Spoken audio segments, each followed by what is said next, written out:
Ing sawijining dina, Jaka ngampiri Kadir kanggo ngajak Kadir mancing.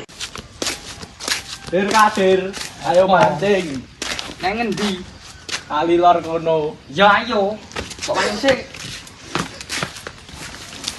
Sakwise teka, Jaka lan Kadir langsung lungguh ing tetek cilik karo mancing.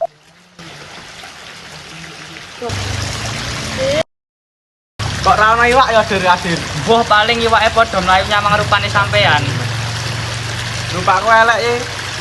Ora elek kok. Tapi rupamu sithik medeni. Mulane ra ono iwak dina iki. Lehmu ngece, Dir. Mending dhewe balik wae. Merga kesel ora oleh iwak, Jaka lan Kadir bali. Nalika ning dalan, Jaka lan Kadir ketemu karo Siti lan Kolis. Jaka Kadir, bar mancing ta Kadir? Nggih, tapi ra entuk iwak. Lah kok iso? Paling-paling ana sing mboten beres karo kaline. Maksudmu kaline kebak sampah ngono? Iya, lah wong aku karo Kolis yang kali ndek winyae ambune wis gak karo-karuan. Ya coba ndek Jaka, meneh ya. Kadir, Siti lan Kolis langsung balik meneh ning kali kanggo nyawang sampah sik ngebaki kali ing desa kuwi.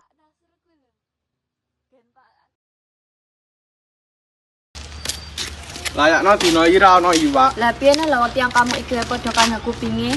Terus ngene iki dhewe kudu nglakoni apa? Adewe ngene iki kudu nglakoni kerja bakti. Gah males aku melu kerja bakti. Ora oleh ngono, awak dhewe iki kudu guyub rukun, aja mentengke awak ae. Yo iya aku melu. Kok sampai kok ya Siti kaget amarga sampah ing kali akeh Ngene banget. iki kapan marine? Ndak bebarengan mesti cepet marine. Ciye kadung saiki eneng tangane. Ora mikir dawa, Jaka, Kadir, Siti lan Kolis langsung nyingkirne sampah sing ngebaki kali kasebut. Kurang luwih 15 menit, kali resik meneh. Banyu-banyu padha mili banter. Jaka lan Kadir bisa mancing lan etuk iwak loro gede-gede. Piye? Saiki iwake wis mlayu neh to? Yo matur sun nggih. Nggih, sami-sami. Kang kayakne adus kringet awake dhewe dina iki, piye nek salah siji iwake iki dibakar bareng-bareng. Nggih, selak luwe aku. Lah sampean iki ra wis mangan to mau, kok sik luwe ae. Koles kan wetenge kaya karet. Ya ben to. Wis mending awak dhewe saiki mulih gak mangan bareng-bareng. Ayo.